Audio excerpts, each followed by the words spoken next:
টাঙ্গাইলের মির্জাপুরে একটি ঝুঁকিপূর্ণ সেতু দিয়ে প্রতিদিন জীবনের ঝুঁকি নিয়ে চলাচল করছে শত শত যানবাহন ও পথচারীরা।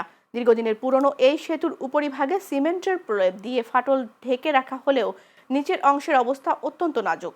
বিভিন্ন স্থানে কংক্রিটের আস্তরণ খসে পড়ে রড বেরিয়ে এসেছে। সেতুর মাঝখানেও দেখা দিয়েছে বড় ধরনের ফাটল, যা যে কোনো সময় বড় দুর্ঘটনার কারণ হতে পারে।